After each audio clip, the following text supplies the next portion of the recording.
कामिनी बहुत ही खूबसूरत औरत थी। उसे अपनी खूबसूरती पर बहुत घमंड था, लेकिन उसकी शादी बहुत ही साधारण दिखने वाले आलोकनाथ से हो गई थी, जिसे वो बिल्कुल भी पसंद नहीं करती थी। आलोकनाथ दफ्तर के मार्केटिंग विभाग में क्लर्क का काम करता था। महीने के 15 दिन वो टूर पर ही रहता। तनख्वाह भी ठीक ही थी, लेकिन कामिनी की हर दिन नई नई फरमाइशों को पूरा करने के चक्कर में महीने के पहले हफ्ते ही उसकी सारी तनख्वाह खत्म हो जाती थी। एक दिन की बात है, सुबह का समय था। कामिनी बिस्तर पर लेटी हुई थी, तभी आलोकनाथ ने उसे जगाते हुए कहा, क्या बात है कामिनी, आज बहुत देर तक सोई हुई हो? अरे जिसकी किस्मत ही सो गई हो वो जाग कर क्या करे। क्या बात है, आज सुबह सुबह ही ताने? तो क्या चाहते हैं आप, सुबह सुबह आपकी आरती उतारना शुरू कर दूं या पैर दबाऊं? आलोकनाथ समझ गया कि कामिनी को कोई चीज चाहिए, क्योंकि जब भी उसे कोई चीज चाहिए होती थी वो इसी तरह का नाटक करने लगती थी। अरे क्या चाहिए तुम्हें, बोलो ना। हा, बोल तो ऐसे रहे हो जैसे चांद तारे लेकर आ जाओगे मेरे लिए। कितने दिनों से आपको उस सोने की रिंग के लिए कह रही हूँ, लेकिन आप हैं कि एक कान से सुनते हैं और दूसरे से निकाल देते हैं। कामिनी, वो रिंग बहुत महंगी है। अब जितनी हैसियत है मेरी उतना ही तो कर पाऊंगा ना मैं, और अभी मेरा हाथ तंग है। 2-3 महीने रुक जाओ ना, फिर दिला दूंगा मैं। तो फिर मुझसे पूछते क्यों हैं कि क्या चाहिए? जाइए अपना काम करिए, मेरे सिर में बहुत दर्द है। आलोकनाथ क्या करता, किसी तरह कर्ज लेकर कामिनी के लिए रिंग ले आया। लेकिन कामिनी बहुत ही लालची औरत थी, उसे हमेशा कुछ नया चाहिए होता था। इस बीच कामिनी के पड़ोस में एक नया शादीशुदा जोड़ा अमन और सुप्रिया रहने के लिए आए। जब अपनी बड़ी सी कार में अमन और सुप्रिया उतरे तो कामिनी अपनी बालकनी से उन्हें घूरते हुए सोचने लगी, वाओ कितना हैंडसम लड़का है, क्या मस्त कपल है दोनों। काफी अमीर भी लग रहे हैं दोनों। कितनी महंगी कार है इनकी, और एक मेरे पति हैं, न शक्ल अच्छी है और ना ही कमाई। कामिनी को जब पता लगा कि ये जोड़ा बिल्कुल उनके बगल में रहने के लिए आया है तो वो उनसे दोस्ती करने के लिए मचल उठी। खास तौर पर अमन से उसे दोस्ती करने की बहुत इच्छा थी। एक दिन वो उनके घर गई। उसने दरवाजा खटखटाया। दरवाजा अमन ने ही खोला। सामने से अमन को देखकर वो उस पर और भी लट्टू हो गई। जी वो मैं आपके पड़ोस में रहती हूँ, थोड़ी चीनी चाहिए थी मुझे। जी अभी देता हूँ। सुप्रिया, जरा कटोरी में चीनी तो ले आना। सुप्रिया चीनी लेकर आ गई। अमन ने उसे कामिनी को देने को कहा। इस बीच कामिनी की नजर अमन के घर पर थी। काफी महंगी और एंटीक चीजों से सजा हुआ था उनका घर। जब सुप्रिया ने कामिनी को चीनी की कटोरी दी तो उसकी नजर सुप्रिया के गले में पहने नेकलेस पर गई। उसने अंदाजा लगाया कि ये डायमंड का ही होगा। सुप्रिया और अमन दोनों ने कामिनी को घर के अंदर आने को कहा तो उसने कहा कि फिर किसी दिन आऊंगी। कामिनी जब चीनी की कटोरी लेकर अपने घर गई तो आलोकनाथ की नजर उस पर गई। अरे घर में तो इतनी सारी चीनी पड़ी है, फिर तुम ये पड़ोस से मांग कर क्यों ले आई? ये बात आपकी समझ में आ जाती तो आप अपने ऑफिस में क्लर्क नहीं होते। धीरे धीरे कामिनी अमन और सुप्रिया से दोस्ती बढ़ाने लगी। जल्द ही वो उनका विश्वास जीतने में कामयाब हो गई। कभी कभी सुप्रिया किसी काम से बाहर गई होती तो वो सुप्रिया की गैर हाजिरी में भी अमन के पास चली जाती और उससे घंटों बातें करती। अरे बस करिए भाभी, आप तो हंसा हंसा कर जान ही ले लेंगी। अरे ऐसा मत कहिए अमन, आपकी जान हमें बहुत कीमती है। हम तो आपके लिए अपनी जान भी दे सकते हैं, एक बार बोलिए तो। अब ये आप क्या कह रही हैं? अरे आप तो सीरियस ही हो गए। अब आपकी भाभी को आपसे मजाक करने का भी अधिकार नहीं है क्या? इनडायरेक्टली वो अमन को कई तरह के इशारे भी करती और उसे अपने झूठे प्रेम जाल में फंसाने की कोशिश भी करती, क्योंकि उसे पता था कि अमन बहुत ही अमीर है और वो उसकी सारी ख्वाहिशों को पूरा कर सकता है। लेकिन अमन अपनी पत्नी से बहुत प्यार करता था, इसीलिए वो कामिनी की उन हरकतों का कोई जवाब नहीं देता था। एक दिन की बात है, कामिनी अमन और सुप्रिया से मिलने उनके घर आई। अरे आइए आइए भाभी, हम आपकी बातें कर रहे थे। मेरी बात?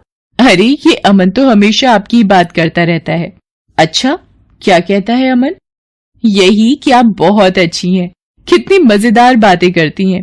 आपके जैसे पड़ोसी मिलना तो आजकल के समय में बहुत ही मुश्किल है। सुप्रिया के मुंह से अपने लिए अच्छी अच्छी बातें सुनकर कामिनी मन ही मन बहुत खुश हो रही थी और उसे लग रहा था कि एक न एक दिन तीर निशाने पर लग ही जाएगा। इस बीच सुप्रिया के भाई की शादी तय हो गई। उसके मायके वाले उसे बार बार बुला रहे थे। इसलिए सुप्रिया को शादी के 20 दिन पहले ही जाना पड़ा। अमन को इतनी लंबी छुट्टी नहीं मिलती, इसलिए उसने शादी के कुछ दिन पहले जाने का तय किया था। इधर कामिनी को जब पता लगा कि सुप्रिया 20 दिनों के लिए अपने मायके जा रही है, तो उसने मन ही मन एक प्लान बनाया। यही सही मौका है अमन को फंसाने का। आलोक भी बाहर है और सुप्रिया भी अपने मायके गई हुई है। सुप्रिया को मायके गए हुए अभी 2 ही दिन हुए थे।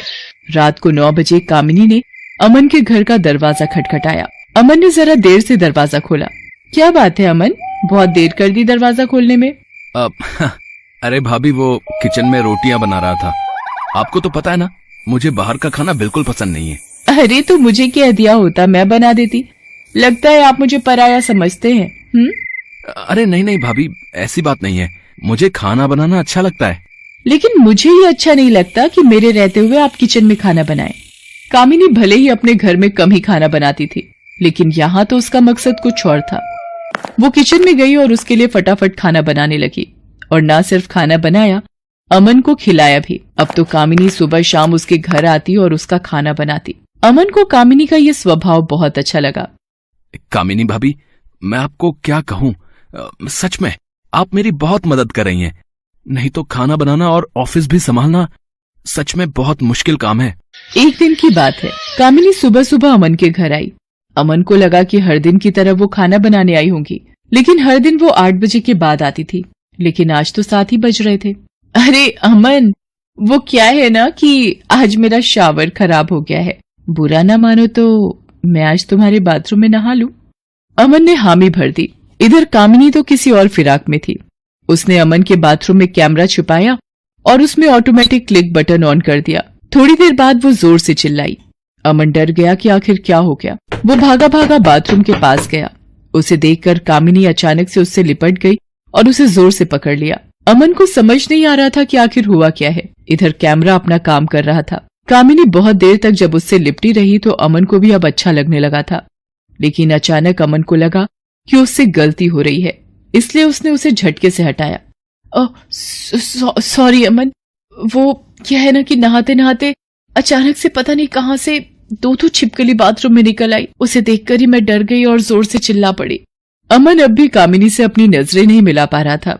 इधर कामिनी अपने प्लान में कामयाब हो गई थी। अमन के साथ उसकी सारी तस्वीरें कैमरे में कैद हो गई थी, जिसमें उन दोनों ने एक दूसरे को गले से लगा रखा था। अगले दिन वो सारी तस्वीरें अमन को लिफाफे में अपने घर के बाहर पड़ी मिली। उन तस्वीरों को देखकर उसका दिमाग झन्ना गया। तभी कामिनी वहां आ गई। उसके हाथ में भी एक लिफाफा था। अमन, ये देखो, किसी ने कल हमारी तस्वीरें खींच ली है।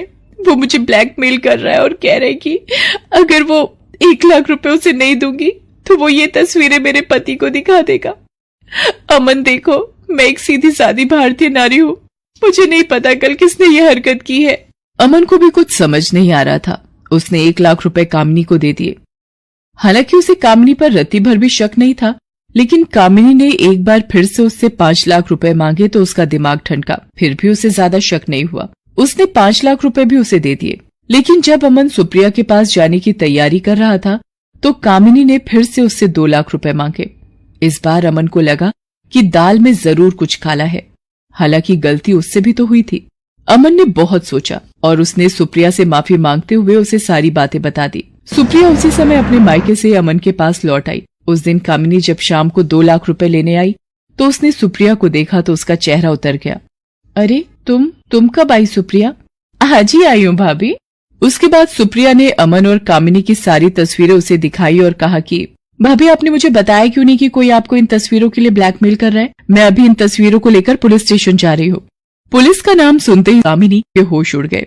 उसे अपनी पोल खुलने का डर सताने लगा। उसने पुलिस स्टेशन न जाने की बात उनसे कही, लेकिन सुप्रिया अड़ी रही। आखिरकार कामिनी टूट गई और रोते रोते उसने अपना गुनाह कबूल कर लिया। मुझे शर्म आती है आप जैसी औरतों पर जो अपने मतलब के लिए दूसरे मर्दों को फंसाती हैं। अरे आलोक भैया में क्या कमी है? वो बेचारे तो आपको हर खुशी देने की कोशिश करते हैं, लेकिन पता नहीं आपको ऐसा क्या चाहिए जो आपका लालच खत्म ही नहीं होता। कामिनी को अपनी गलती का एहसास हो गया था।